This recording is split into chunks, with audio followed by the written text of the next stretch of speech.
भगवान गौतम बुद्ध यांना प्रथमतः त्रिवार वंदन करते. तद्वतच संतश्रेष्ठ कबीर महाराज, प्रियदर्शी राजा अशोक, महात्मा क्रांतिबा ज्योतिबा फुले, क्रांतिज्योती सावित्रीबाई फुले, विश्वभूषण विश्वरत्न डॉक्टर बाबासाहेब आंबेडकर, डॉक्टर पंजाबराव भाऊसाहेब देशमुख, अण्णाभाऊ साठे या तमाम परिवर्तनवादी विचाराच्या महामानवांना, महामातांना त्रिवार वंदन करते.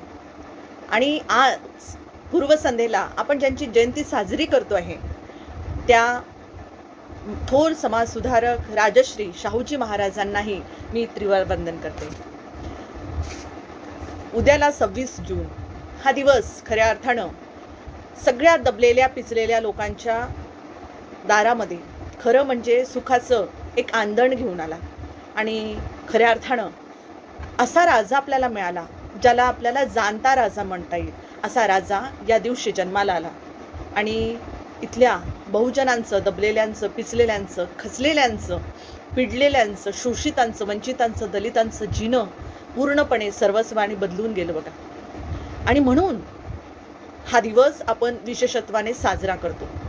आणि त्याची जी सुरुवात आहे तीच आपण पूर्वसंध्येपासून, आदल्या दिवशीपासून करतो.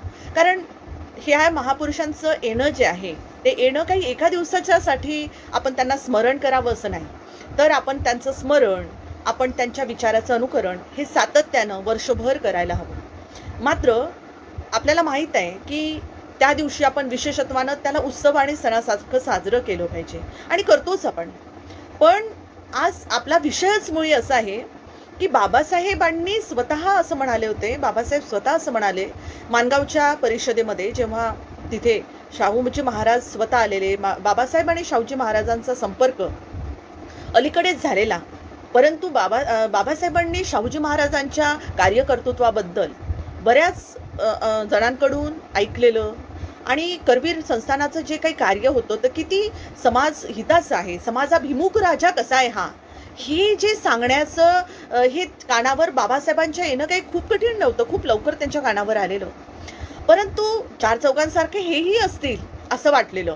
परंतु या राजाचं वैशिष्ट्य असं की हा राजा करवीर संस्थानामध्ये आपल्या आजूबाजूला जी काही प्रजामंडळी आहे त्या प्रजावर तो लेकरासारखा प्रेम करायचा. आणि त्या लेकरासारखं प्रेम करणारा हा जो राजा आहे त्याची जयंती आपण सण उत्सवासारखी साजरी करायला पाहिजे असं माणगावच्या परिषदेमध्ये, जी परिषद 20 आणि 21 मार्च 1920ला झाली. म्हणजे बाबासाहेबांचा उदय 1920ला होतो. आणि बाबासाहेबांची ओळखच मुळी जेव्हा ते त्यांच्या भाषणात करून देतात तर तो जो त्या दोन महामानवांचा मिलाप आहे किंवा दोन महामानव एका स्टेजला आलेले, एका विचार मंचावर आलेले आणि एक महामानव दुसऱ्या महामानवाविषयी म्हणजे राजश्री शाहूजी महाराज बाबासाहेबांविषयीचं गौरव उद्गार काढतात. आणि बाबासाहेब गदगद मनाने, अतिशय कृतज्ञ भावाने या महाराजाविषयी, या राजश्रीविषयी मोठ्या करुण अंतःकरणाने आणि अतिशय भारावलेल्या स्थितीत असं म्हणतात की हे राजश्री शाहूजी महाराज या तोडीचे समाज सुधारक आहे की यांची जयंती ही घराघरामध्ये कशी झाली पाहिजे, तर ती सण आणि उत्सवासारखी साजरी झाली पाहिजे. आणि म्हणूनच बहुजन संघटनेने या पद्धतीचा विषय घेतलेला आहे. आणि हा विषय घेण्याच्या मागचं हे कारणच आहे की एखाद्या महाराजाची जयंती, कारण आपण तर लोकशाही मांडणारी, स्वीकारणारी मंडळी आहोत. मग आपण जर लोकशाहीवर नितांत श्रद्धा असणारी मंडळी आहोत, आपण राजेशाहीला मानत नाही, असं असताना मग आपण एखाद्या राजाला एकदम डोक्यावर का घ्यावं, आपण एखाद्या राजाचा एवढा उदो का करावा, आपण एखाद्या राजाचा सण उत्सवासारखी त्याची जयंती का साजरी करावी. त्याचा तो राजा असेल भला, ते संस्थान गेलं, ते राजे गेले, असे शेकडो राजे गेले, मग याच राजाचं काय वैशिष्ट्य आहे. तर बघा, राजे जरी असतील तरी पहिल्यांदा जे राजे माणूस झाले त्या माणसाचं ऋण मांडणं हे एक माणूस म्हणून आपलं आद्य कर्तव्य आहे. आणि हेच आद्य कर्तव्य करण्यासाठी आपले सर्वांचे जे गुरु आहेत बाबासाहेब आपल्याला सांगतात की लेकरांनो, यांची जयंती, राजश्री शाहूजी महाराजांची जयंती ही सण आणि उत्सवासारखी साजरी करा.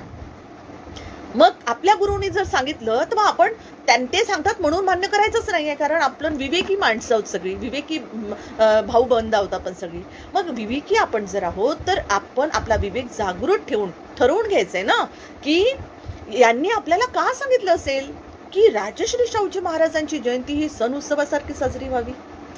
तर त्याच्या मागे काय कारण आहे हे आपण समजून घेतलं पाहिजे.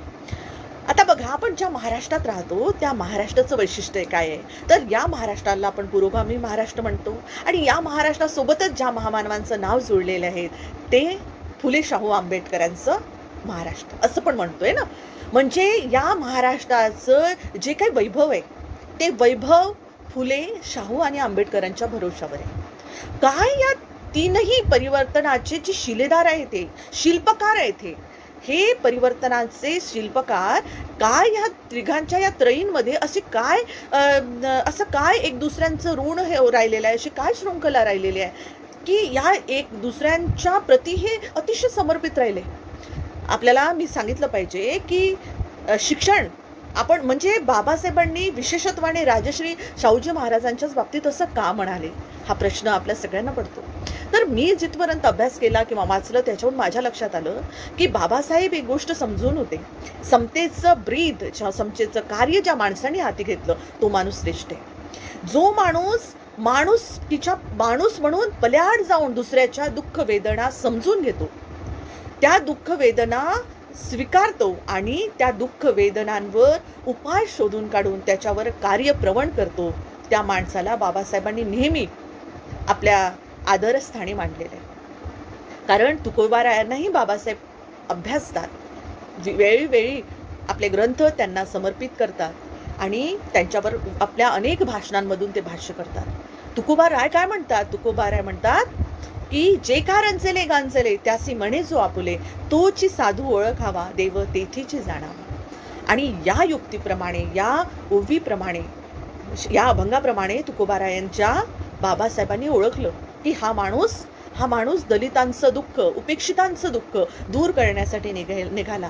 हा माणूस राजा नंतर आहे हो, पण एक माणूस म्हणून हा जेव्हा बाहेर आलाय तेव्हा तो इतरांचं कल्याण करण्याच्या मागे जो लागलाय, तो माणूस राजा असेल भलेही, परंतु त्या राजाच्या ठायी असणारा जो ममत्वाचा भाग आहे, म्हणजे प्रजेला तो आपल्या लेकरा पुत्रवत प्रेम करतो, त्या राजाचे ऋण आपण मानले पाहिजे. आणि म्हणून आपण लोकशाही जरी वर विश्वास ठेवणारी माणसं असली, आपण लोकशाहीच्या एक मोठ्या लोकशाही असणाऱ्या देशात राहणारे नागरिक जरी असू, तरीही आपण राजश्री शाहूजी महाराज, छत्रपती शिवाजी महाराज, छत्रपती संभाजी महाराज, प्रियदर्शी देवनाम प्रिय सम्राट अशोक, सम्राट हर्षवर्धन, सम्राट कनिष्क, ज्या माणसांनी, ही सगळी राजे अशी माणसं होती, ही राजे आहेत, पण या राजांना आपण आजही स्वीकारतो, त्यांचं यथोचित सन्मान करतो, त्यांच्यावर लिखाण करतो, भाष्य करतो. आणि म्हणून हे राजे जरी असले तरी ते नेहमी आपल्या हृदयात वास करू नये. आणि म्हणून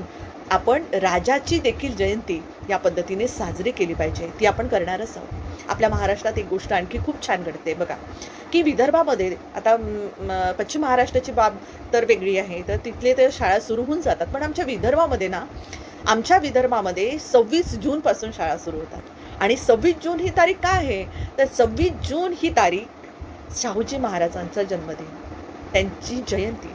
आणि शाहूजी महाराज आणि शिक्षण या दोघांचं ना खूप घट्ट असं नातं आहे, खूप जवळचं असं नातं आहे. म्हणजे एकीकडे शाहूजी महाराज म्हटलं तर पटकन आपल्याला आठवतं अतिशय शिक्षण दारादारात नेणारा राजा, असा राजा की ज्यानं शिक्षण अतिशय दबलेल्या पिचलेल्या माणसाच्या शेवटच्या झोपडीपर्यंत, त्याच्या झुगली झोपडीपर्यंत नेण्याचे यथोचित प्रयत्न केले.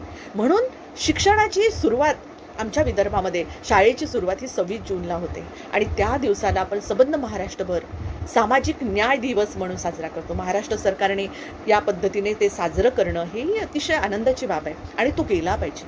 कदाचित बाबासाहेबांचं हे जे वाक्य होतं त्या वाक्याला अनुषंगूनच म्हणूनच कदाचित महाराष्ट्र सरकारला जाग आली आणि महाराष्ट्र सरकारने आपल्या या 26 जूनला सामाजिक न्याय दिन म्हणून साजरा करणं सुरू केलं. हे खूप स्तुत्य बाब आहे, जे चांगलं आहे ते आपण स्वीकारलं पाहिजे. आणि त्या दिवसापासून जेव्हा शाळा सुरू होते तर शाळेत आल्याबरोबर आमचे सगळे विद्यार्थी जे असतात ते विद्यार्थी काय करतात, तर त्या दिवशी राजश्री शाहूजी महाराजांच्या प्रतिमेचं पूजन करतात. त्याच दिवशी सगळ्या मुलांना पुस्तकाचं वाटप होतं.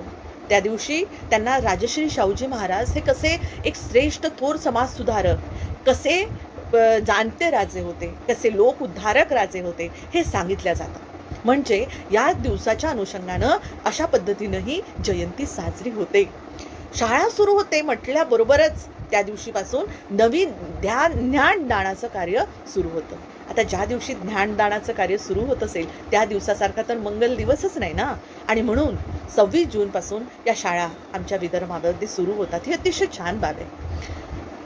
या शिक्षणाचं आणि शाहूजी महाराज किंवा परिवर्तनाचे शिल्पकार म्हणून जर आपण फुले शाहू आंबेडकरांना एकत्र असं त्रयीमध्ये जर आपण त्यांना गुंफलं तर यांचं समीकरण कसं बनतं? फुले, शाहू आणि आंबेडकर. तर बघा, फुले जेव्हा फुलेंच्या मुळे त्यांनी शिक्षणाविषयीचं एक आयडिया म्हणजे शिक्षणाविषयीचं एक नवीन तत्त्वज्ञान मांडण्याचा प्रयत्न केला. आणि एक आयडिया आली त्यांच्या डोक्यामध्ये, एक त्यांनी कल्पकता मांडली की आणि ती त्यांनी जेव्हा हंटर कमिशनमध्ये 1852 हंटर कमिशनच्या समोर शिक्षणामध्ये आरक्षण आणि शिक्षण सक्तीचं आणि सर्व लोकांना समान शिक्षण मिळालं पाहिजे या बाबतीत ते आग्रही होते. म्हणजे पहिला विचार, तात्विक स्तरावर एक विचार हंटर कमिशनमध्ये शिक्षणाच्या बाबतीत महात्मा फुले मांडतात 1852. पुढे जाऊन हाच विचार आता काय झालं की छत्रपती राजश्री शाहूजी महाराज यांच्या आजूबाजूला जे भट ब्राह्मण होते त्यांच्यामुळे मोठ्या प्रमाणात महात्मा ज्योतिराव फुल्यांचं कार्य जरी सुरू असलं तरी ते शाहूजी महाराजांपर्यंत तेवढं आलं नाही. दोघं जण आपापल्या, हे करवीर संस्थानामध्ये कोल्हापूरला काम करतात आहे तर ते पुण्यामध्ये काम करतात आहे. दोनही मंडळी आपापल्या ठिकाणी काम करतात आहे, पण दोघांची विचारसरणी मात्र तंतोतंत जुळलेली आहे. म्हणजे हंटर कमिशनमध्ये जेव्हा शिक्षणाचा पुरस्कार करणारे ज्योतिबा आपल्याला साक्ष देताना दिसतात की ते आरक्षण आणि शिक्षण अतिशय महत्त्वाचं आणि ते सक्तीचं झालं पाहिजे, मोफत झालं पाहिजे. तोच विचार पुढे शाहूजी महाराज 1902 कोल्हापूरला बहुजनांसाठी त्या पद्धतीचा कायदा करतात. म्हणजे राखीव जागा करतात. ते 50% राखीव जागा ह्या बहुजन सगळ्या विद्यार्थ्यांसाठी, आणि सगळीकडे या पद्धतीने आरक्षण सुरू करतात. शिक्षणामध्ये त्यांनी एक पाऊल आणखी समोर गेलेत. बघा, त्यावेळची एवढी गरिबी, लोकांच्या डोक्यावर धड छत नव्हतं. त्यावेळेला जर का एखाद्या पालकाने आपल्या विद्यार्थ्याला, आपल्या पाल्याला शाळेत घातलं नाही तर त्याला दंड वसूल करायचं पण काम शाहूजी महाराज करतात. याचा अर्थ हा माणूस, हा महामानव, हे समाजसुधारक, लोकोद्धारक राजश्री शाहूजी महाराज हे शिक्षणाच्या बाबतीत किती अट्टहास करताना दिसतात, किती आग्रही आहेत, हे समजून घेतलं पाहिजे. हे आग्रही का आहे? कारण जे तत्वज्ञान किंवा जे वैचारिक मांडणी शिक्षणाच्या बाबतीत जो महात्मा फुले करतात तीच मांडणी पुढे आपल्याला राजश्री शाहूजी महाराज करताना दिसतात. ते तर संस्थानिकामध्ये त्या पद्धतीचा कायदाच करून टाकतात आणि त्या कायद्याची अंमलबजावणी करवीर संस्थानामध्ये होते. पुढे जाऊन ही म्हणजे एकाने आयडिया ठेवली, ज्योतिराव फुल्यांनी आयडिया ठेवली, एकाने इम्प्लिमेंट केलं, राजश्री शाहूजी महाराजांनी शिक्षणाचं इम्प्लिमेंट केलं, तर पुढे जाऊन बाबासाहेब अमेंडमेंट करतात. म्हणजे अमेंडमेंट फॉर रिझर्वेशन. तर हे सगळं राज्यघटनेत त्या पद्धतीचे सगळे तरतूद करून त्याला शिक्कामोर्तब करून ते शिक्षण सगळ्यांसाठी सक्तीचं आणि मोफत झालंच पाहिजे या पद्धतीचं संविधान, हे संविधानात त्या पद्धतीचे कलम आणून ते आग्रही करतात.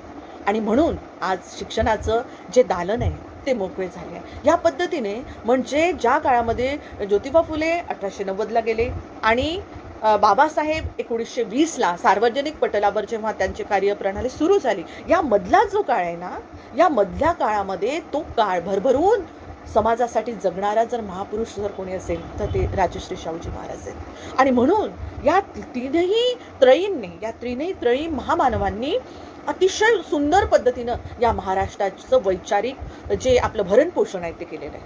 आणि म्हणून यांचं नाव असं गुंफलं जातं, फुले शाहू आंबेडकरांचा महाराष्ट्र. आणि आपण जेव्हा विचार करतो की फुले शाहू आंबेडकरांचा जर हा महाराष्ट्र आहे आणि या पद्धतीनं जर शिक्षणाचं क्षेत्र या महापुरुषांनी आपल्यासाठी खुलं करून दिलं, तर पुढे मग आज शिक्षणाची काय स्थिती आहे, किंवा आज शिक्षण हे खऱ्या अर्थानं ज्या पद्धतीनं त्यांनी स्वप्न पाहिलं, सक्तीचं, मोफत आणि समान दर्जेदार शिक्षण सगळ्यांना मिळालं पाहिजे होतं, पण ते मिळत नाही आहे. ही खेदाची बाब आहे. पण मला असं वाटतं की आजच्या घडीला लॉकडाऊनच्या काळामध्ये तुम्हाला माहीतच आहे की शिक्षण पूर्णपणे ऑनलाईन झालं आहे. त्याच्या मागे काय खेळी आहेत आपण सगळे जाणून आहोत.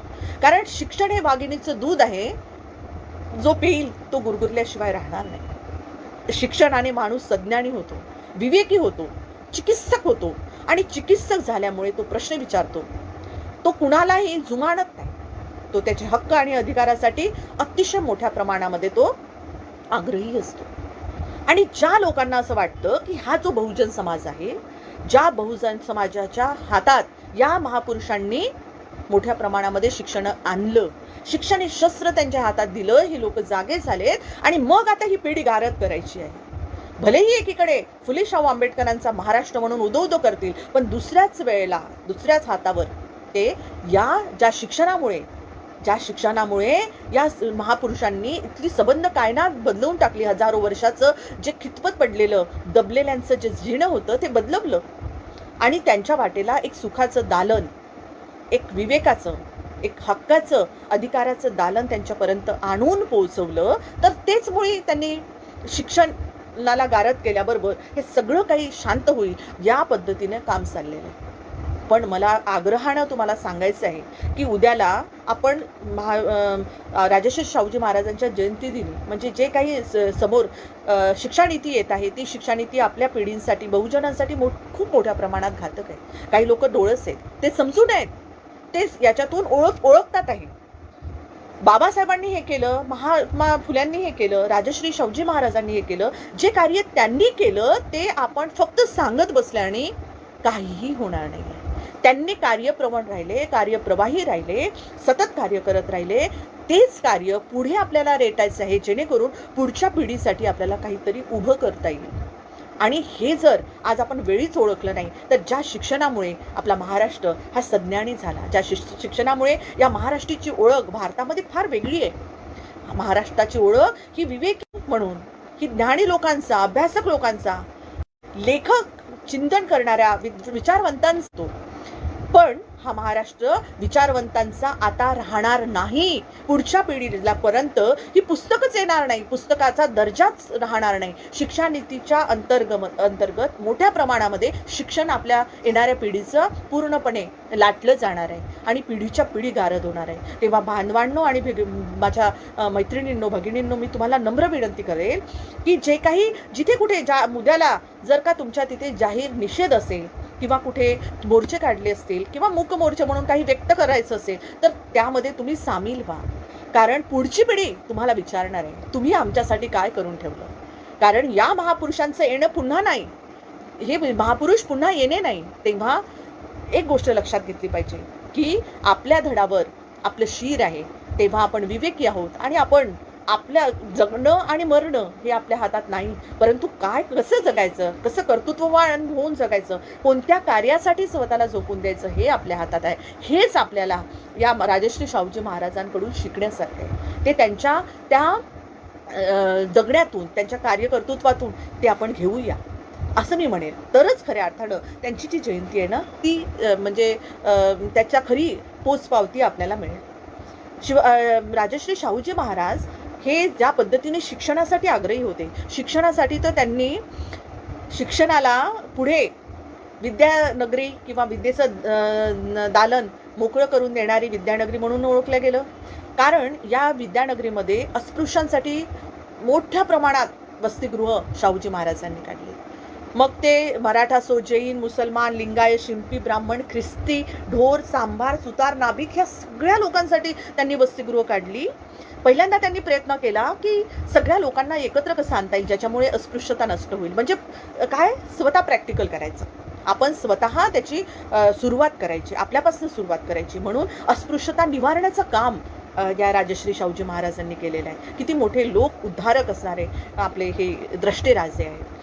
तर एकत्रपणे जेव्हा त्यांनी या पद्धतीने काम सुरू केलं तेव्हा लक्षात आलं त्यांच्या की बरेच पालक आपल्या विद्यार्थ्यांना वसतिगृहात एकत्रपणे राहू देण्यासाठी नकार देतात आणि मग ते त्यांचा शिक्षणाचा खोळंबा होतो आणि मुलं शाळेत येत नाही. तेव्हा त्यांनी वेगवेगळी वसतिगृह काढली आणि या वेगळ्या वेगळ्या वसतिगृहामध्ये महार, मांग, मातंग या सगळ्या मुलांना सम्मिलित करून घेतलं. यांच्यासाठी शिक्षणाचं म्हणजे आपले महात्मा ज्योतिबा फुले शाळा काढतात, ती शाळा स्त्रियांसाठी पहिल्यांदा मोकळी करतात. एवढंच नाही तर अस्पृश्यांचं शिक्षण तिथे चालू होतं आणि अस्पृश्यांचं शिक्षणाला आग्रह पुढे राजश्री शाहूजी महाराज येतात, वसतिगृह स्थापन करतात. वसतिगृहांमध्ये त्या मुलांवर पुत्रवत प्रेम करतात. सगळी त्याची निगा एवढी उत्तम असते की त्या वसतिगृहांमध्ये त्या काळचे मोठमोठे बॅरिस्टर, धुरंधर, वैचारिक, विचारवंत आणि लेखक, समाजसुधारक घडलेले आहेत. मोठी यादी आहे त्यांची, हे आपल्याला माहीत आहे. आणि ह्या सगळ्या गोष्टींमुळेच म्हणजे शिक्षणाशी त्यांची नाळ कशी जुळलेली दिसते आपल्याला. शिक्षण का, तर त्यांचा जो अभ्यास आहे, अतिशय चाणक्ष, बुद्धिमान आणि विचारवंत, द्रष्टे असणारे राजश्री हे जेव्हा अभ्यास करतात तेव्हा त्यांच्या लक्षात येतं की शिक्षणाशिवाय तरुणोपाय नाही, शिक्षण अतिशय महत्त्वाचं आहे. जसं कबीर महाराज म्हणतात, जाती न पूछू साधू की, पूछ लियो बस ज्ञान, मोल करो तैरवार का, पडी रहन दो ब्यान. असं कबीर महाराज म्हणतात. आणि हेच कदाचित अंगीकार करून याचं कार्यप्रवण राजश्री शाहूजी महाराज करताना दिसतात. म्हणजे बाबासाहेबांनी एकीकडे ज्योतिबांना आणि कबीर महाराजांना गुरु मानलं, तर राजश्री शाहूजी महाराज हे देखील त्यांचे गुरु आहे. प्रत्येक क्षणी अतिशय नम्रपणे त्यांच्या अनेक पत्रातून त्यांचा जो व्यवहार झाला आहे, पत्रव्यवहार झाला, ते त्यातून आपल्याला माहीत आहे की बाबासाहेब अतिशय ऋणी असायचे. ज्या दिवशी महाराजांचं निधन झालं, जेव्हा ती वार्ता बाबासाहेबांच्या कानावर पडली, बाबासाहेबांच्या गळी घास उतरत नव्हता. हे कशामुळे घडलं? कारण राजश्री शाहूजी महाराजांचे खूप अतोनात उपकार बाबासाहेबांवर आहे.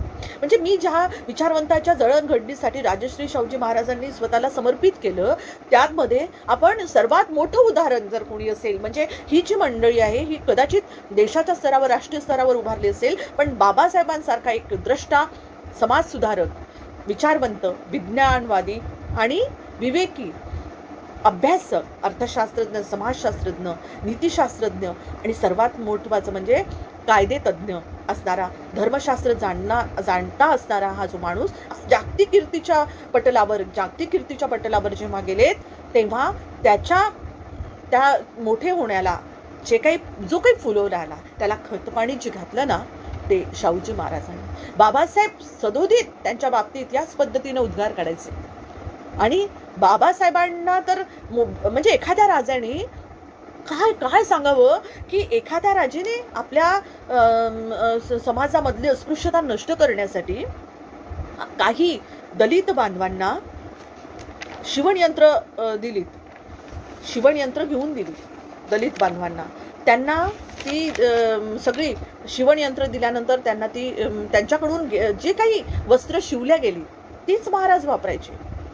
किती मोठं औदार्य आहे. म्हणजे माणूस माणसापासून दूर नाही, मग तो राजा जरी असेल, पण त्याचं जर वृत्ती, माणुसकी त्याच्यात असेल, तर तो राजा जरी असेल ना, तरी तो माणसाच्या जवळ जाऊन माणसाच्या हृदयात वास करतो. याचं उत्तम उदाहरण जर कोणी असेल तर ते राजश्री शाहूजी महाराज आहेत. आणि म्हणूनच राजश्री शाहूजी महाराजांनी एवढंच केलं नाही, तर त्यांना माहित होतं की वस्तीच्या बाहेर, वेशीच्या बाहेर राहणारी महार मांगांची जी घरं आहे, मांगवाडा जो आहे तो वेशीच्या बाहेर राहायचा.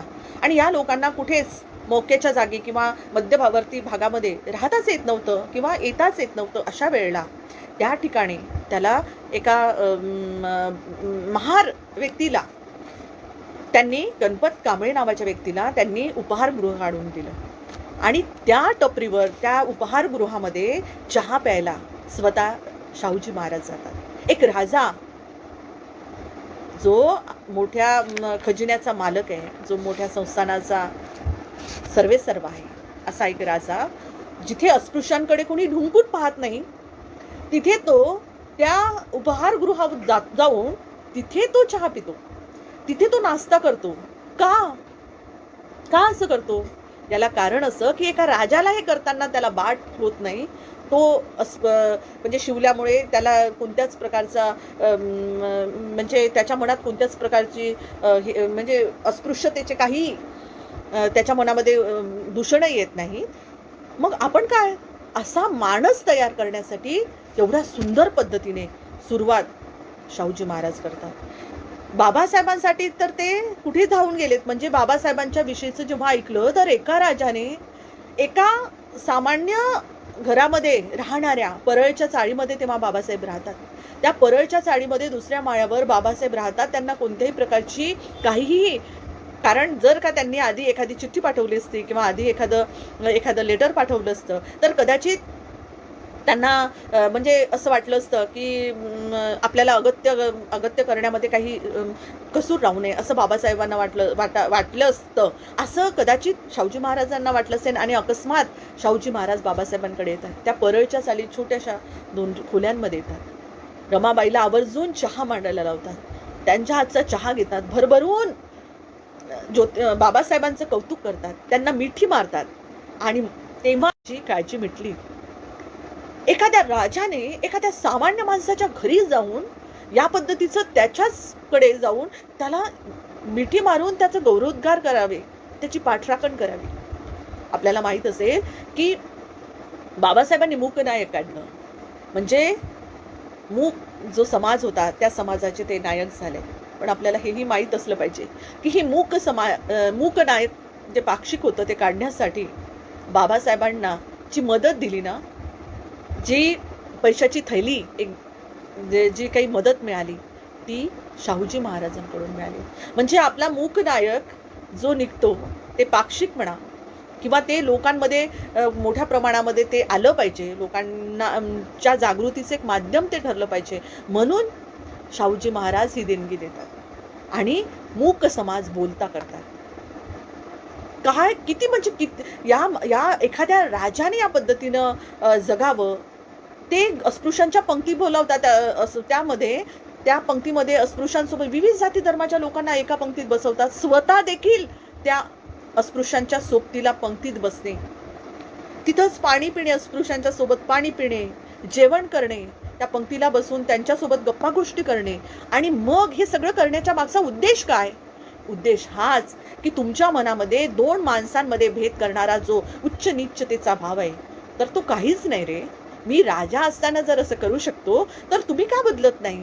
तर जाती अंताचा जो लढा आहे दिसतं की क्रांतिबाण ज्योतिबांनी तो लढा उभा केला, तर तोच लढा जाती अंताचा लढा पुढे बाबासाहेब घेऊन जाताना आपल्याला दिसतात.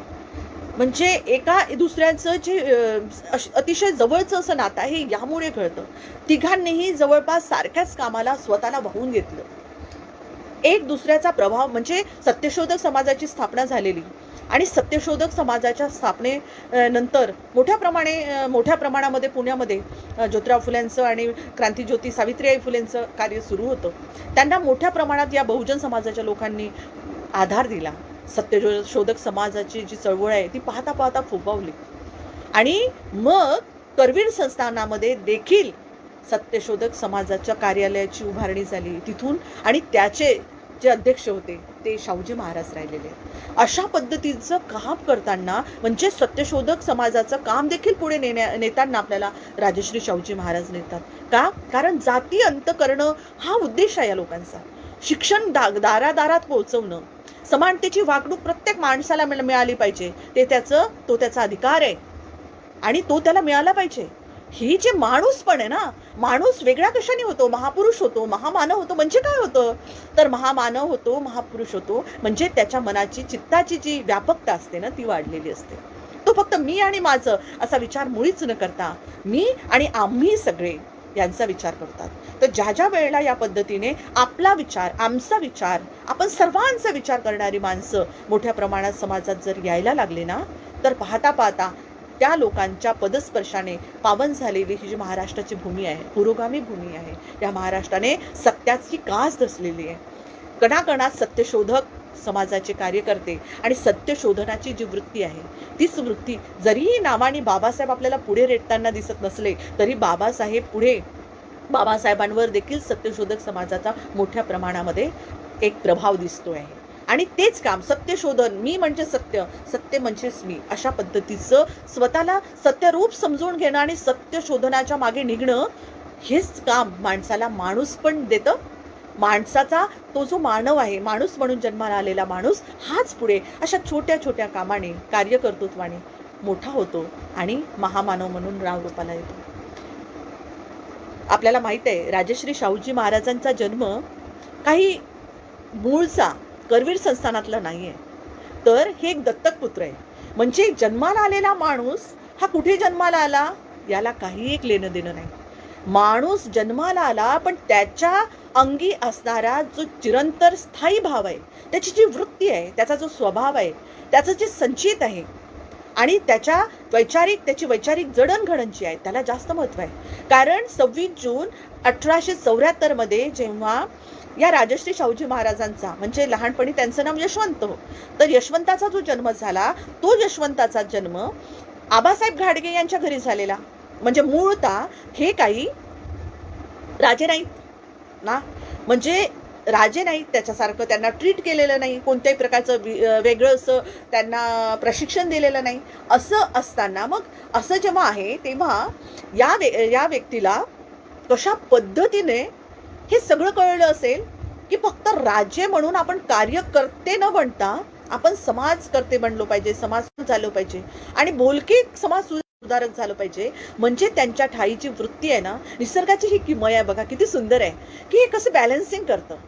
बाबासाहेबांचा जन्म होण्याच्या पूर्वी ही जी ज्योतिबांनी तयार करून ठेवलेली समतेची भूमी होती, त्या समतेच्या भूमीवर 17 मार्च 1884 म्हणजे 74चा त्यांचा जन्म आणि 84ला जेव्हा त्यांचं दत्तक विधान झालं, चौथी छत्रपती शिवाजी महाराजांची जी विधवा पत्नी होती आनंदीबाई, राणी आनंदीबाई, या राणी साहेबांनी काय केलं तर हा जो यशवंत होता, जो बाबासाहेब घाडगेंच्या घरात जन्माला आलेला जो छोटा मुलगा आहे 10 वर्षाचा, तर त्या मुलाला दत्तक घेतलं. 10 वर्षाची म्हणजे त्याची वैचारिक जडणघडण तर झालेली आहे ना, पण असं वैचारिक जडणघडण झालेलं असताना देखील निसर्गानेच कदाचित या माणसाच्या असणारं हे जे गुणवैशिष्ट्य आहे ते अशा माणसाच्या ठाई होतं, त्या माणसाला पुढे या संबंध करवीर संस्थानाचं पूर्ण नेतृत्व करायचं होतं, एक राजपद स्वीकारायचं होतं, राजगादीवर बसायचं होतं. आणि असा योग्य माणूस त्या राजगादीवर बसला की त्यांना तो कधीच खजिन्याकडे पाहत नव्हता, तो कधीच धनसाठा किती आहे याकडे पाहत नव्हता, तर भरभरून देणग्या दिल्या, कलावंतांना पोचलं. म्हणजे पहिलवानांना तर म्हणजे अस्पृश्यतेचा जो लढा आहे त्या अस्पृश्यतेच्या विरोधात काम करण्यासाठी त्यांनी किती क्लुप्त्या केल्या बघा. तर महार पैलवान जे होते ना, त्यांना नाव द्यायचे, त्या कोणत्या नावाने महार बोलवलं तर तो मग अस्पृश्य म्हणून त्याला वेगळी ट्रीटमेंट मिळेल कदाचित, या भीतीपोटी त्यांना जाट पैलवान म्हणायला लागले. जे चांभार होते त्या चांभारांना सरदार म्हणायला लागले आणि म्हणायला लावलं. भंगे जे होते त्या भंग्यांना तुच्छ किंवा दुर्लक्षित अस्पृश्य ठेवतील आणि बाजूलाच ठेवतील असं होऊ नये म्हणून त्यांना पंडित म्हणायला लावलं. अशा पद्धतीच्या विलक्षण क्लुप्त्या आपल्याला राजश्री शाहूजी महाराज करताना दिसतात. महारांना गाडीत बसवलं, आपल्या शेजारी एका राजाच्या गाडीमध्ये महार माणूस बसतो. म्हणजे ज्या महारवाड्यामध्ये असणारा एखादा दलित माणूस जो महारवाड्यामध्ये राहतो त्याच्याकडे कोणी ढुंकून पाहत नाही, कुत्र तरी त्या गावामध्ये सर्वत्र म्हणजे असं काय म्हणू आपण एकदम गुरगुरल्यासारखं वागतं, स्वतःचा स्वाभिमान ठेवून त्या गावात फिरतं. तर त्यावेळेला महारांची ही गत की त्या गावाच्या वेशीवर असणारा हा समाज त्यांच्याकडे कोणी काळं कुत्र पाहत नव्हतं किंवा त्यांना माणसंच समजल्या जायची नाही. अशा वेळेला एखाद्या राजाने आपल्या गाडीमध्ये एखाद्या महाराला आपल्या त्या सीटवर बसवावं, एकच सीटवर त्या अस्पृश्याने आणि महाराजांनी बसावं, यासारखं मोठं आणि उदात्त उदाहरण बघायला मिळेल का कुठे? नाही मिळणार. आणि म्हणून बाबासाहेब नेहमी अतिशय नतमस्तक राहिलेले आहे राजश्री शाहूजी महाराजांच्या बाबतीत. कारण हा उदात्त भाव, एवढा विशाल अंतःकरण आणि दृष्टिकोन, एवढा विशाल दृष्टिकोन नाही मिळतो पाहायला, सामान्य माणसात मिळत नाही. ते तर राजे होते. अशा पद्धतीनं अस्पृश्यांसाठी वेगळ्या पद्धतीच्या जेव्हा वसतिगृह काढली, हेच नाही तर या कलावंतांना दूरदूरून बोलावून कलावंतांना देणग्या दिला, त्यांना आश्रय दिला, अनेक लोकांना उभं केलं. मग ते पहिलवान असतील तर पहिलवानांसाठी आखाडे काढण्यापासून तर त्यांना देणग्या देऊन, त्यांना स्पर्धेमध्ये उतरवून, विशेष करून आपण स्वतः तिथे उपस्थित राहून या सगळ्या कलावंतांपासून तर मल्ल आणि पैलवानांपर्यंत त्यांनी देणग्या दिल्या.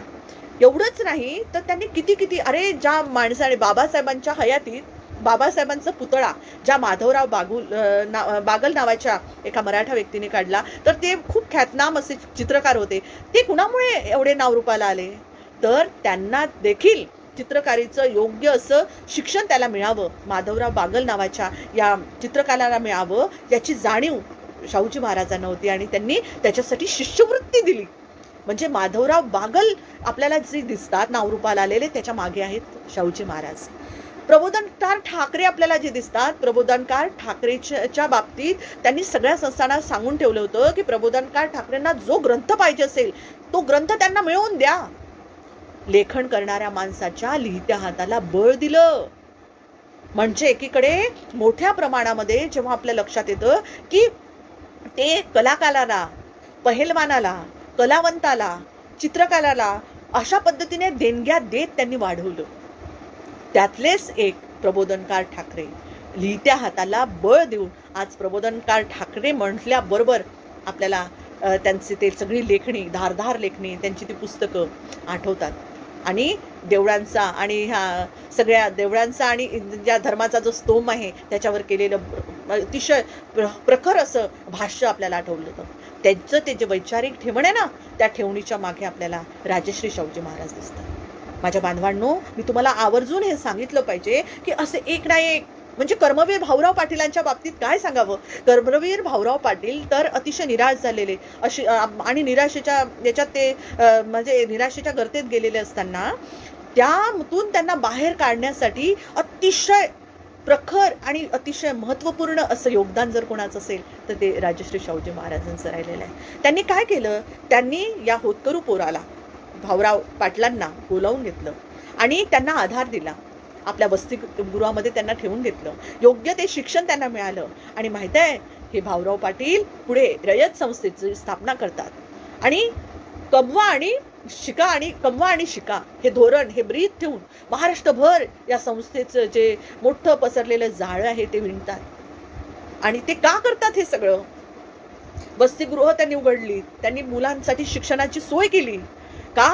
कारण कर्मवीर भाऊराव पाटलांना मोठं करणारा, त्याला आधार देणारा जर कोणी खतपाणी घालणारा जर महापुरुष असेल तर ते राजश्री शाहूजी महाराज आहेत. आणि म्हणून राजश्री शाहूजी महाराजांचा आशीर्वाद हा कर्मवीर भाऊराव पाटलांच्या नेहमी मागे राहिलेला आहे. ते त्यांच्या त्या वसतिगृहाचे शिष्य राहिलेले आहे आणि म्हणून ते शाहूजी महाराजांना गुरुस्थानी मानतात. आणि म्हणून कर्मवीर भाऊराव पाटीलांच्या रयत संस्थेवर अनेक मोठ्या प्रमाणामध्ये म्हणजे वेगवेगळ्या पद्धतीनं आक्षेप आलीत, अनेक मोठ्या प्रमाणामध्ये त्या संकट आलीत, आपदा आल्यात. या सगळ्या संकटांना पुरून उरणारे कर्मवीर भाऊराव पाटील नंतर मात्र कधीही निराशेकडे वळून पाहिलं नाही. एवढी प्रचंड ऊर्जा शाहूजी महाराजांकडून आपल्याला या भाऊराव पाटलांच्या गळी उतरलेली दिसते. भाऊराव पाटलांना या पद्धतीनं त्यांनी तयार केलं.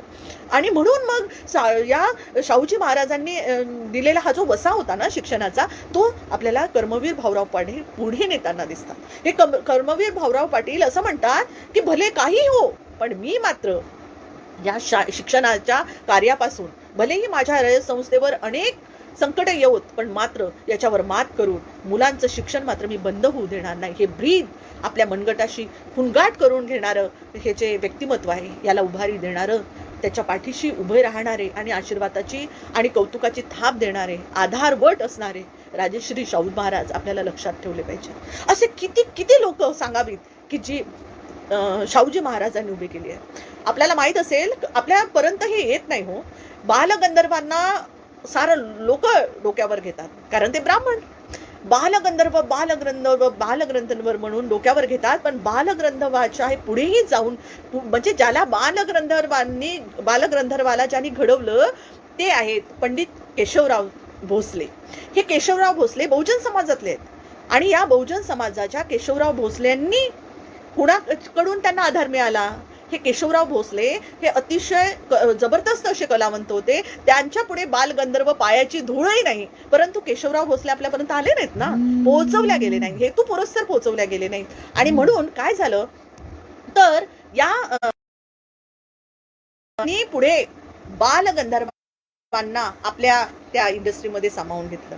हे बालगंधर्व त्यांना थोडं शारीरिक व्यंग होतं, त्याच्यावर योग्य वैद्याला बोलवून योग्य वैद्याकडून त्याच्यावर योग्य ती औषधोपचार करून त्यांना या पद्धतीने तयार केलं की एक कलावंत म्हणून महाराष्ट्राला मिळाला बालगंधर्व.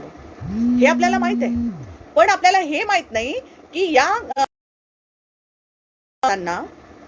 सगळ्यात मोठ्या प्रमाणात हे कलावंत म्हणजे बालगंधर्व आपल्याला बालगंधर्वाला हा आधार, हा आशीर्वाद, हे घडवणं कुणी घडवलं हे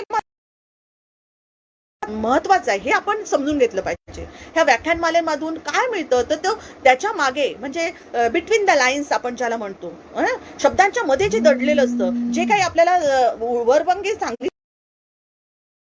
ते जर सांगायचं असेल तर ते सांगताना या पद्धतीने आपण चिकित्सक दृष्टीने ते समजून घेतलं पाहिजे. तेव्हाच आपल्याला हे कळतं की अरे बालगंधर्व सगळ्यांना माहित आहेत, परंतु केशवराव पंडित आहे त्यांच्यापर्यंत पोहोचवलं पाहिजे. शिक्षण मोठ्या प्रमाणामध्ये या पोरांमध्ये पोहोचवलं पाहिजे. ज्याच्या घरात नाही पुस्तकाचं कपाट ते घर होईल भुई सपाट. त्याप्रमाणे बाबासाहेबांची जळणघळण म्हणजे त्यांची शिष्यवृत्ती म्हणा, त्यांना पहिल्यांदा परदेशात शिक्षणाला देखील कुणी दिली तर ती शाहूजी महाराजांनी दिलेली आहे. म्हणजे बाबासाहेबांसारखा जागतिक कीर्तीचा जो आपल्याला एक महापुरुष मिळाला, एक द्रष्टा विचारवंत मिळाला ना, आणि जो या देशाचं लौकिक आहे, जो या देशाचं गौरव आहे, जो ज्याने या देशाला ताट मानेनं उभं केलेलं आहे, ज्याने या देशाला एकसंघ उभं केलेलं आहे, हे का हे पद्धतीने ते हे करू शकले कारण त्यामुळे ते मोठ्या प्रमाणामध्ये त्यांच्या आधाराला राजश्री शाहूजी महाराज होते. हे आपण जास्त मोठ्या प्रमाणात समजून घेतलं पाहिजे. शाहूजी महाराजांनी फक्त काय म्हणजे फुले क्रांतिबा ज्योतिराव तर या पद्धतीने त्यांनी काम केलेलं आहे. म्हणजे बघा त्यांचा काळ, त्यांचं आयुमान किती राहिलेलं आहे, अतिशय कमी आयुष्य मिळालेलं त्यांना. 48 वर्ष जगले फक्त, उणे पुरे 48 वर्ष. 20व्या वर्षी ते राजगादीवर बसतात आणि त्यांना त्या राजगादीवर बसून ते राजे बनतात आणि बरोबर तिथून 28 वर्षानंतर त्यांचं निधन होतं.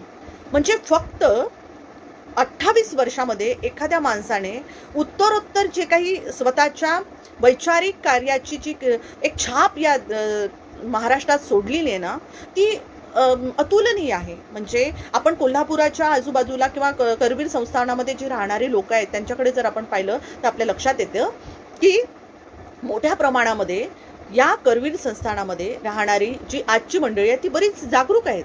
म्हणजे बहुजन समाज मोठ्या प्रमाणात जागृत जो आहे तो आपल्याला पाहायला मिळतो तो कोल्हापूर संस्थानामध्ये. त्याला कारण असं आहे की जे द्रष्टेपण आहे ना, ते द्रष्टेपण पेरण्याचं काम राजश्री शाहूजी महाराजांनी केलेलं आहे. आणि या 28 वर्षाच्या काळामध्ये त्यांच्या कार्यकर्तृत्वाची पावती ही केम्ब्रिज विद्यापीठाने घेतली. केम्ब्रिज विद्यापीठाने त्यांना LLD पदवी देऊन त्यांचा यथोचित सन्मान केला. म्हणजे आपल्याला लक्षात घेतलं पाहिजे की आपल्या महाराष्ट्रात जन्माला आलेला एक राजा, त्या राजाची दखल कोण घेतं तर केम्ब्रिज विद्यापीठ घेतं.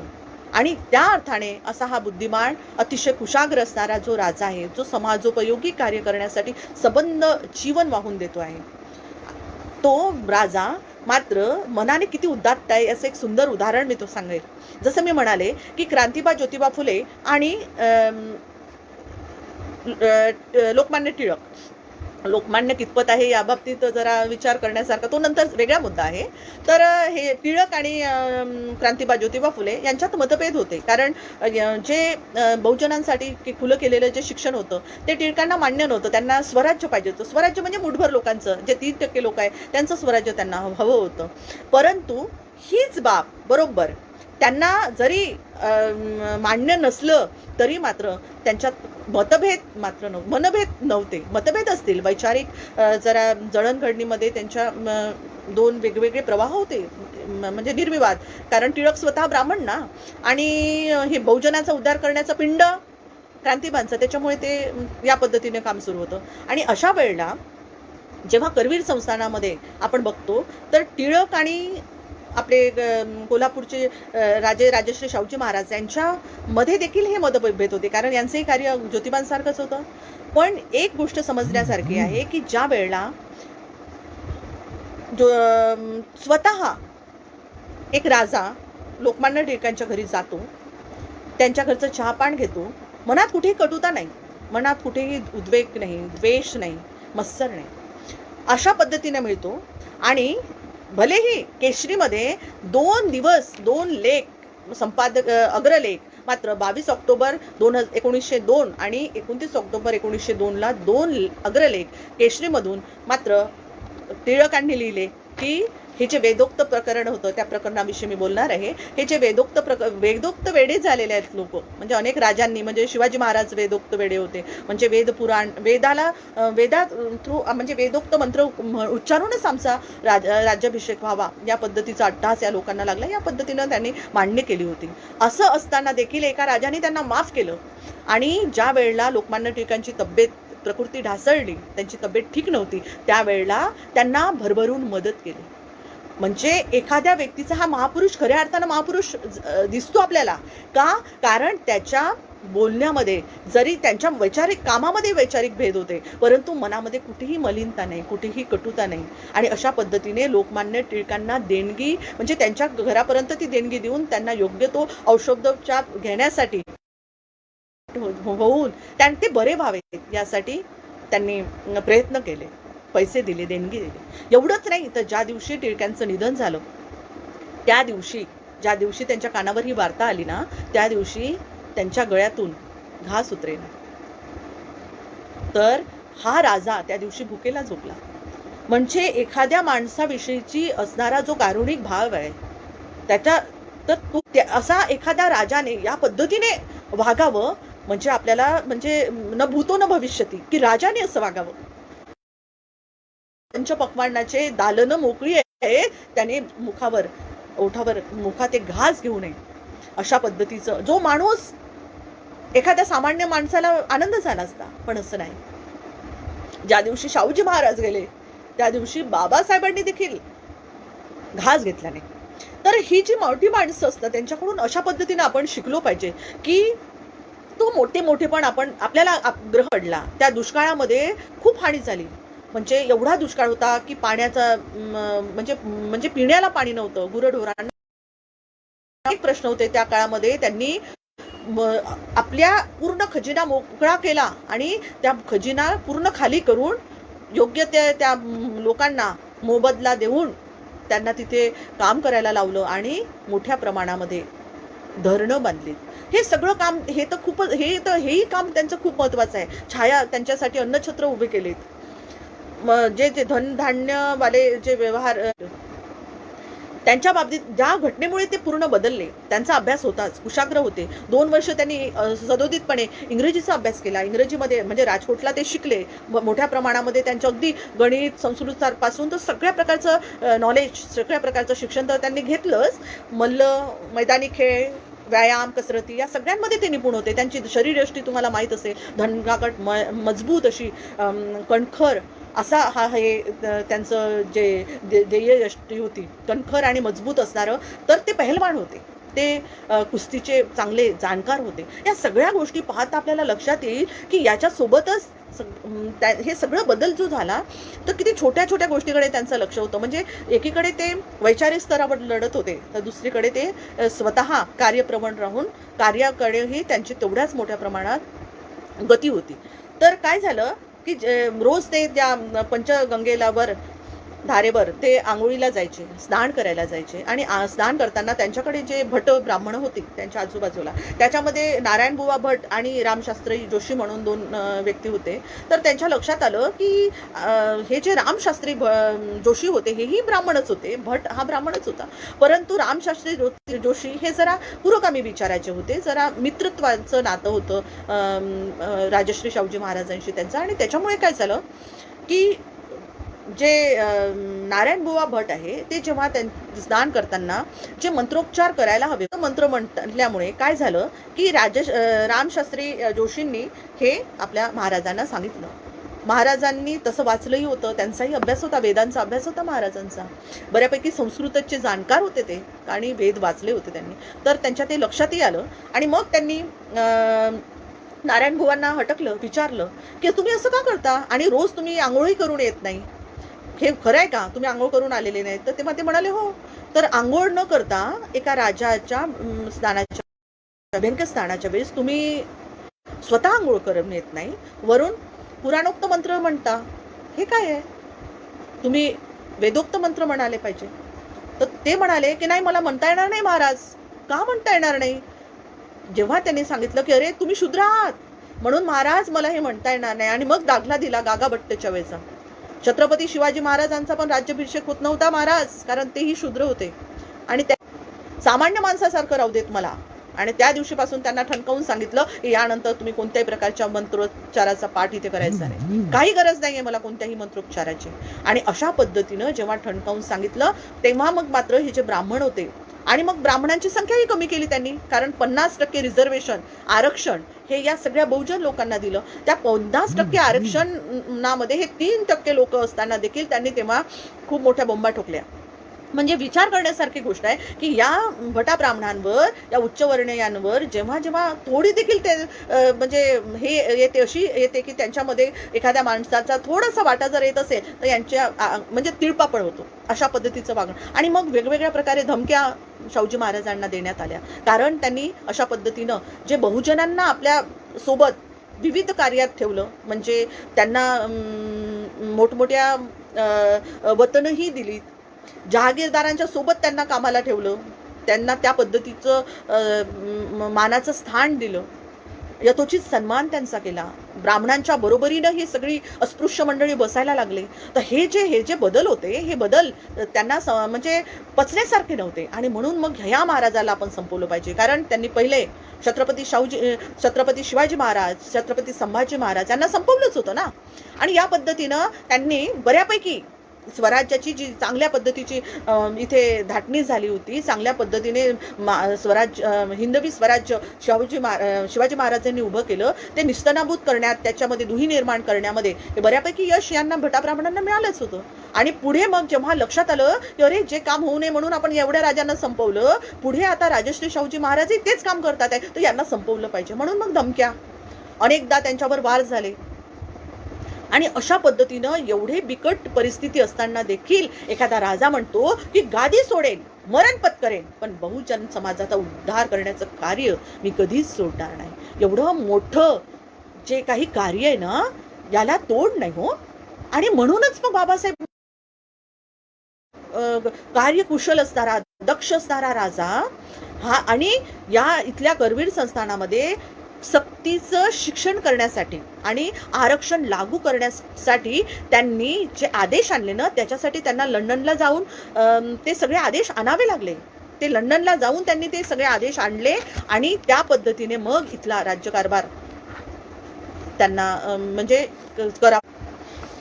तर संस्थानाच्या पलीकडे जाऊन, म्हणजे जेव्हा एखादा राजा गादीवर बसणे आणि गादीचे वर बसल्यावर जे स्वतःचा आदेश बरोबर अतिशय कटाक्षपणे, अतिशय दक्ष राहून तो आदेश आपल्या राज्यामध्ये पारित करतात, त्या पद्धतीने आरक्षण सुरू होतं. म्हणून आपण त्यांना आरक्षणाचे जनक राजश्री शाहूजी महाराज म्हणतो. तर यासाठी तर हे आरक्षण ज्या मध्ये मध्ये ट्राईंग टू रिकनेक्ट असं येतं, तर माझा आवाज येतो का तेव्हा? मी कंटिन्यू बोलत राहायचं का? तर शेवटचे 2 मुद्दे घेते आणि मी माझ्या या वक्तव्याला इथे विराम देणार आहे. तर 2 महत्त्वाच्या मुद्द्यांवर, म्हणजे त्यांनी धरणं, शेती बियाणं, त्याच्यानंतर लोकांच्यासाठी त्या वेळात सगळ्या म्हणजे गावखेड्यात जाऊन ते पाहणं, ह्या सगळ्या कार्यांमध्ये शाहूजी महाराज कसे होते हे खूप बारकाईने आपल्याला समजून घेतलं पाहिजे. पण 2 गोष्टी अतिशय महत्त्वाच्या आहेत, त्या मी तुमच्या पुढ्यात ठेवते.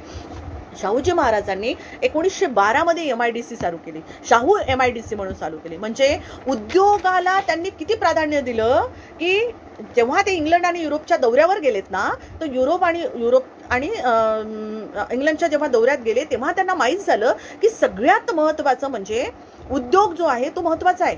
उद्योग जर असेल तर लोकांच्या हाताला कामं राहतील, आणि हे उद्योग असले, कारखाने उभे केले तर लोकांच्या हाताला काम मिळालं की त्यांचं जीवनमान वाढेल. हा जो दृष्टिकोन आहे ना, त्या दृष्टिकोनामुळे शाहूजी महाराजांनी बघा 1912ला 1 शतक आधी किती द्रष्टा राजा असावा हा, ज्याला आपण खऱ्या अर्थानं जाणता राजा म्हणू शकतो, त्या महाराजांनी 1912 मध्ये शाहू MIDC चालू केली आणि त्याच्यामध्ये विविध कारखाने काढून लोकांच्या हाताला कामं दिली.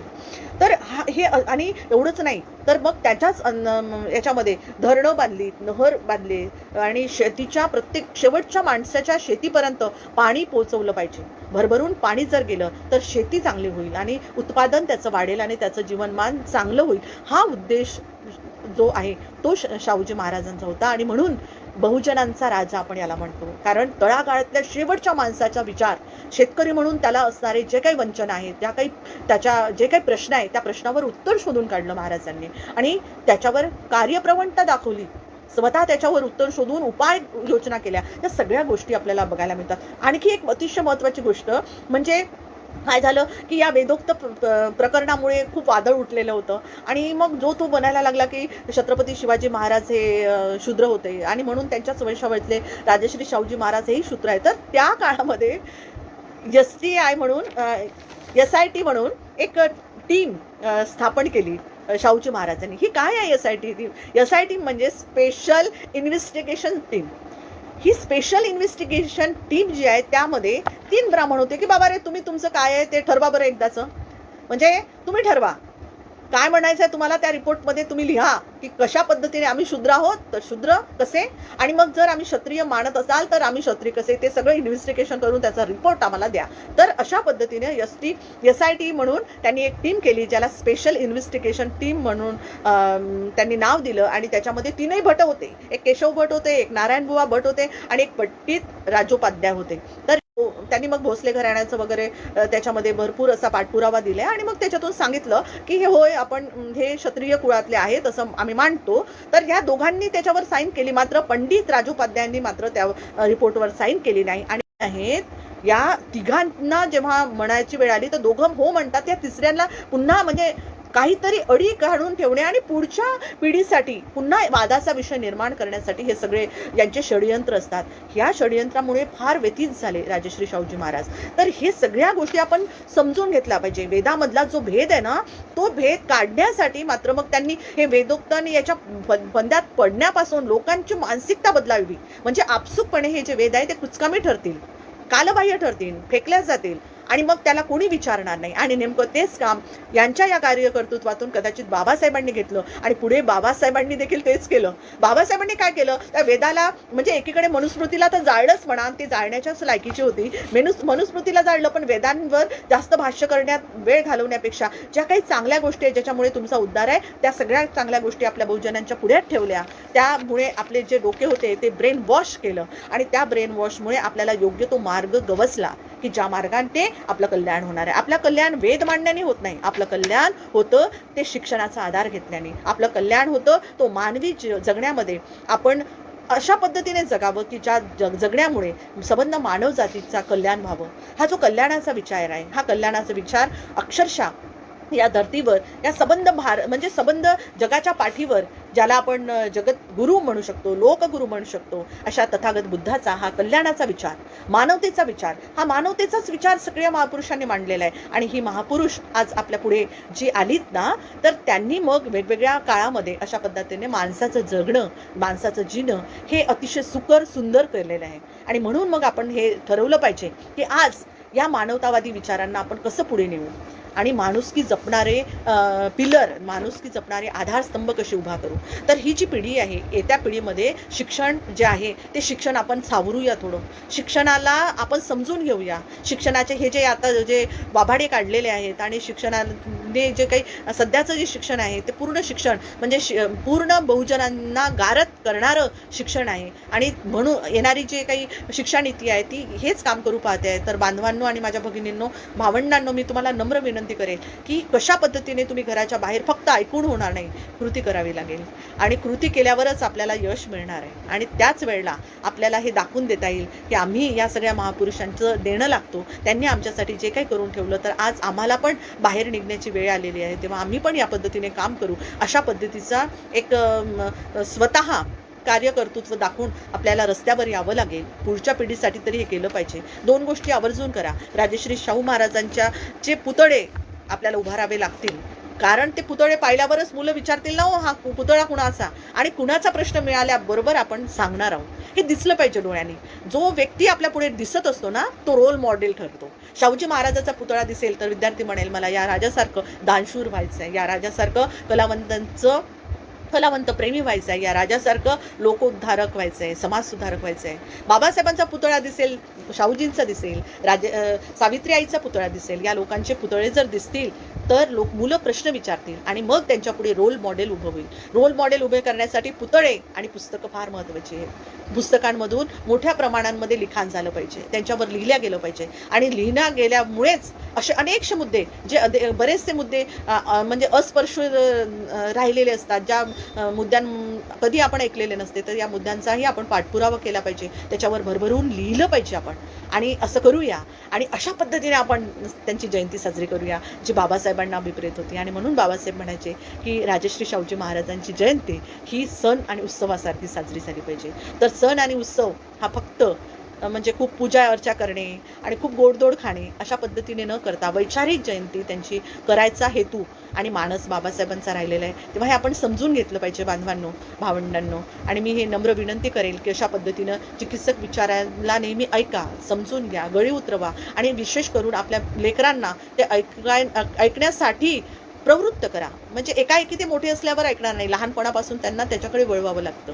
आणि सगळेच काही जन्मताच या राजश्री शाहूजी महाराज जेव्हा जन्मता यशवंत होते, त्याच्यात जी वृत्ती आणि जो स्वभाव वैशिष्ट्य होतं ते जे विशेषत्वाने आलेलं होतं, तर ते काही सगळ्या मुलांमध्ये नसतं, त्यांना घडवावं लागतं. आणि हे महापुरुष देखील असेच काही वरून टपकत नाही, ते घडवावे लागतात.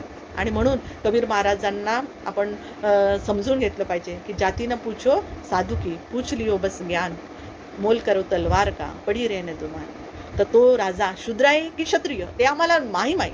आम्ही त्याच्या फंद्यात पडणार नाही, आम्ही त्याच्यावर भाष्य करणार नाही. आम्हाला एवढं माहीत आहे की हा राजा असा राजा होता की ज्याने आपल्या प्रजेवर पुत्रवत प्रेम केलं आणि भरभरून त्यांच्याविषयीची कल्याणाची भावना मनात ठेवली, त्यांना जगण्यासाठी आधार केला. आत्ताच त्या सध्या म्हणजे काळामध्ये जे 12 कोटी लोक हे या सगळ्या परिघाच्या बाहेर या कोरोना काळात फेकल्या गेले, त्यांच्या मुखीचा घास पळवल्या गेला. असं असताना देखील आपल्या देशाचे जे सन्माननीय प्रधानमंत्री आहेत ते डोळे झाकपणे काही त्याच्यावर भाष्य न करता, त्यांच्यासाठी कोणत्याही पद्धतीच्या योजना न राबवता गप्पपणे निमूटपणे मूंग येऊन बसलेले आहे. अशा पद्धतीचे राजे आपले राजश्री शाहूजी महाराज नव्हते, हे आपण समजून घेतलं पाहिजे. आणि म्हणून या राजश्री शाहूजी महाराजाच्या ऋणात राहूया, नतमस्तक होऊया असं मी म्हणेल. त्यांच्या जयंतीच्या अनुषंगाने आपण पूर्वसंध्येला ही जे चिकित्सक विचार आणि त्याच्या जे आपण थोडंसं विचार विनिमय केला असं मी म्हणेन. मी काही खूप ज्ञानी नाही, तुमच्यातलीच एक आहे. तर जो काही आपण विचार केला, सांगोपांग विचार केला, तर या पद्धतीनं आपण आपल्या पिढीला घडवण्याचा प्रयत्न करूया आणि एक सुजाण नागरिक, एक असा देशनिष्ठ राजा घडवूया, नागरिक घडवूया की ज्याच्यामुळे देशाला उद्याला चांगले दिवस येतील असं विचार करून दृष्टीपिढी घडवण्यासाठी बांधील राहूया असं मी म्हणेन. तेव्हा आपण सर्वांनी मला ऐकलं, जे काही लोक ऐकणारे आहेत त्या सगळ्यांनाही मी प्रणाम करते, वंदन करते. तुम्ही एवढा वेळ पूर्णपणे मला ऐकून घेऊन तुमच्या कमेंट्स मी बघत होते आणि त्याच्यामुळे मला म्हणजे बळ मिळत होतं आणि म्हणून मला बोलतं केलं तुम्ही. तर तुम्ही माझा आधार राहिलेले आहात, तेव्हा तुमच्या सगळ्यांच्या ऋणात मी आहे असं मी म्हणेल. आणि सगळ्या तुमच्याही तर्फे आणि बहुजन संघटकच्या वतीने महाराजांना मी मानाचा मुजरा करते. बहुजन संघटनांनी मला परत इथं बोलावतात आहे. राहुल खांडेकर आणि त्यांची सगळी टीम जी आहे ते मला याआधी त्यांनी बरेचदा इथे पाचारण केलं, बोलावलं आणि अगत्यानं ते गळ घालतात, मला नकार देता येत नाही. आणि म्हणून मग तुमच्यासोबत मला बोलण्याची संधी मिळते, तेव्हा त्यांचे अगदी मनपूर्वक आभार मानते. आपल्या सगळ्यांना सस्नेह जय ज्योती, जय शाहू, जय भीम, जय संविधान, जय भारत. नमो बुद्धाय.